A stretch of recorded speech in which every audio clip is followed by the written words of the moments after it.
So at that point, all you can think of is the risk and what's going to happen if things go wrong. And so you start to ruminate, and the thoughts just get louder and louder, and it makes you feel even more uncomfortable until it's just all you can think about. You essentially become stuck in this situation, and you become a scarecrow.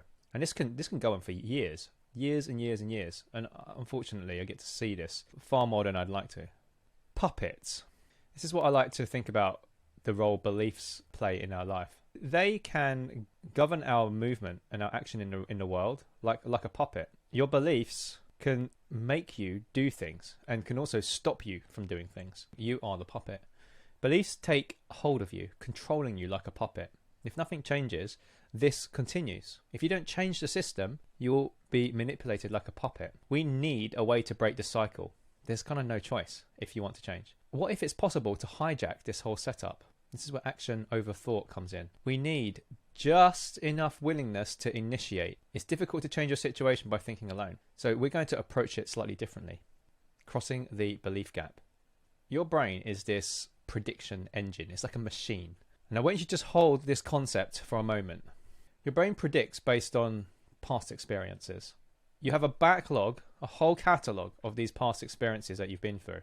Your present experience soon becomes your past experience. Just for a visual here, imagine you've got this rock. This can be a rock or an experience in your life. And what we're saying here is this is today's experience. And you can see the past. You've had these past experiences going here. And just think of these like boxes on a conveyor belt. So you've got these future experiences coming up. So what happens is this happens. So that present experience eventually becomes a past experience. So you can nearly imagine this is going on in your brain. So just hold this concept for a moment. Your past experience, if there's been no evidence of progress, that is what your brain has logged. And each day, it adds more to the evidence stack. You change nothing, the conveyor belt just keeps moving. If you've got empty boxes, you're going to keep having empty boxes. This is why you get stuck, because now you've got a whole catalogue. You imagine a warehouse full of these boxes, empty boxes. I had a client who we'll call Helen, in a position where she'd been really struggling with things. Had really poor health and was overweight for where she wanted to be. She tried lots of different things, and she got to the point where she really struggled to leave her house, let alone go to the gym. Yep, she tried therapy, counselling, lots of self-help. Her children had even got involved as well and tried to help. A big problem here was she was afraid about others judging her. It lasted kind of over, I think it was nearly 20 years actually now, thinking about it. And she totally lost hope that she could change. We'll come back to her shortly. She was in a really, really bad way when we started working together. And she had these really, really powerful beliefs inside her. It really, really followed that idea of these experiences that came through. And there was a lot of friction that we had to overcome. Now, we'll come back to her later. What's the way out? So this is what we used to help her get out of that position and to completely reframe and actually get the results, because she ended up losing a lot of weight and she started getting very active, and there was a very good outcome we'll go through shortly. So solution, action-based mindset. Why? We all know we need to take action, but why is this so useful? Action can break this cycle. It's an opportunity to influence the future experience. Interaction and real-world feedback. We come back to this diagram here. We want to change this experience here. We have the power to change that. It's really the only thing that we can change right now. And once we do that, then we can start changing these when these come into play. You want to take action in the approximate direction of your goal. Feedback will be directionally correct. You can then feed your brain with new information to predict with, and your brain can draw an updated picture.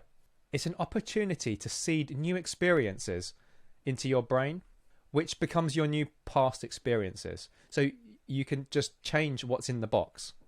Intentional action with appropriate feedback, and it results in a completely new picture. Your brain will start to predict new outcomes because you've now got different things in the box. This allows you to create new narratives. If you've got the same boxes going through the conveyor belt, your brain just hasn't, like, what can it create? It's just getting the same thing again and again. Now you've changed things and you've got new things in the boxes, new colors of boxes. You have a chance to create new narratives. This allows us to start telling ourselves new stories, which can lead to the formation of new beliefs. Now, this is not a given. It just makes it a hell of a lot easier to create those new beliefs. I'll give you a personal example. When I was in a corporate job for nearly 10 years, I always wondered, could I make money outside of my job?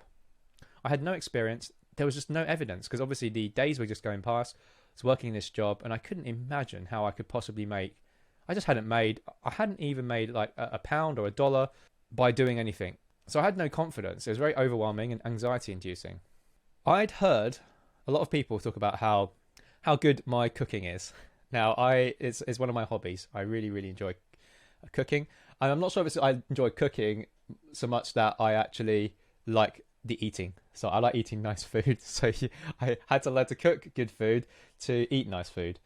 And I had quite a few people telling me that I should sell it and it would do really well. In those kind of conversations, those informal conversations, it get me very excited. But deep down, there's always this question of, how are you going to make a business out of this, and how people won't really pay you for it. Anyway, fast tracking. We came up with ways to potentially monetize this. And here's a little diagram of it. We ended up fast tracking things quite significantly. We ended up finding a way to serve at a local food event with just a little gazebo and some food. Then we ended up creating this, which we went on to go to a local food festival, and then eventually I'll continue the story later. It was really interesting. I remember selling one of the first items for a very small amount of money. So it was about £3, £2 or £3, or about $3 or $4. And it was one of the most amazing things where I finally saw this situation where I could create something and someone would actually give me money for it. That was one of the seeded beliefs in my journey, and it allowed me to completely shift my mindset. There was this moment where, someone actually gave me money for something I created, and it's actually pretty life-changing. Now, I will go through the framework I used to get there later. So what does this look like? Going back to the action-based mindset. We've actually done this before, like learning how to walk or ride a bike. What happens is we don't really think about things. If you think back to how a baby learns, they start taking small actions first. And then you start seeing feedback. You take bigger actions, bigger feedback. And what happens is over time, your beliefs start to go in that trajectory. One of the problems is belief can be a lagging indicator. Why? Because your brain is comparing new data to old data. And you've got a large amount of this old data that maybe you can't do something. So you need to put a lot of new data in to affect the prediction engine. So you've got lots of these empty boxes, or boxes with a certain message that validate and justifies the old belief. So I want you to imagine this, a giant box. You've got a rock here. This is your experience rock. You throw it in. It can be positive or negative, but we'll assume it's a negative experience in place. So we'll put that as a red experience. Now you've got all of these bad experiences that you've had, right? Days where you've not been able to do anything and you're stuck in that same position. And maybe some of them are also imagined experiences. So you've just got a whole collection of these. So this is you right now, standing at the edge, thinking, I've never walked across a rope bridge. I don't believe I can do it. What could possibly change this loop? Now, if you keep going in the same direction, you're obviously going to think the same thing. You're going to just keep stacking more and more of these red rocks in your box. This is just one tiny variation in which you could do it, because most people would try and outthink this situation and say, okay, I just need to figure out a way to walk across a rope. Good for those people who can do it. For everyone else, we might need different ways. Some lateral thinking here. What is it about the rope that we need to change our beliefs on? Well, there's quite a few aspects. There's the heights thing. There's actually walking along a rope. There is walking on something different other than concrete.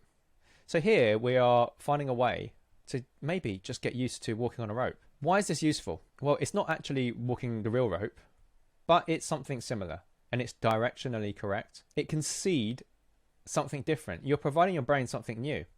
Now, it's not to say you will form a belief that you can magically walk across the rope immediately, but you are seeding a new idea into your brain. What could happen with it? Every day you're trying to overpower and outwit this problem here, but your brain is trying to protect you and it keeps you on the bridge. But now you're thinking, what if you imagine the rope thing, the little trainer thing, on the real rope? is that a is that a possibility? And what happens is you start doing this, and suddenly you start seeding potentially new experiences here. And the interesting thing is, what you're looking for is not to get rid of the red rocks. At least this is the way I like to think about it. You're not trying to get rid of them. What you're going to do is try and overwhelm them. You're going to use overwhelm to your advantage. If you're really practiced at being overwhelmed, we're going to flip it on its head. And now we create more and more of these big positive rocks. It will outweigh the red rocks. And so now here, what you're seeing is mainly green. So what are we saying here? I really like this as a comparison. Now, when you're walking through a forest, like a really overgrown forest, you may have a path that has been established. We naturally want to gravitate to the path that has already been established. To create a new path, we must attempt to walk the new path. And slowly that path starts to form a clearing. It's the same thing here. And it's the same thing that goes on in the brain. The brain starts to rewire, and it kind of does the same thing. You start to fire new neurons, and your brain starts to reorient itself to what is possible now, because you're feeding it new data. Again, there's no guarantee that you will establish a path at all or quickly. But by giving it new data, by wandering from the usual path, you create new opportunities. Going back to beliefs, one of the things we have to be mindful of is that they are incredibly fragile, particularly at the beginning. They need to be nurtured and cared for. So if you imagine trying to grow a plant here, look how delicate it appears. Now we maybe intuitively know we need to be quite careful around this. We need to not trample on it, and we have to make sure it's placed in there nicely. Belief formation is quite difficult. Having to design systems for people to do this has made me really respect this process, how difficult it is. These positive rocks, they are so vital. You have to, if you get experiments too vastly wrong, you end up adding more negative rocks to it. It's not to put you off this, it's just, that's why you don't want to be really reckless with your attempts. So don't make things so difficult at the beginning that you can't do it, and it justifies or it validates the existing beliefs. What we're trying to do is change things here. So we create positive rocks and we keep them really small so you can do them, you're likely to succeed, and they're quick. So you stack quickly and not too heavy. It will feel fragile until a significant number of rocks are in the box. So just like a fire, if you're lighting a fire, if you've ever tried this, again, this is something I was very surprised at. It's very difficult.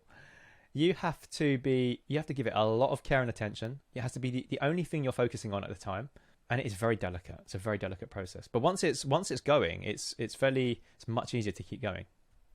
What are the ingredients for a high probability belief change? You want high levels of control, so you dictate what happens. You want a high probability of success, i.e. it's likely to work. You need to give it a fast feedback loop.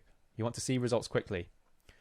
And these ingredients allow you to update your mental process, your prediction engine, your brain, in the fastest, most efficient manner. So in the next module, I'll cover a complete step-by-step guide on how to do this.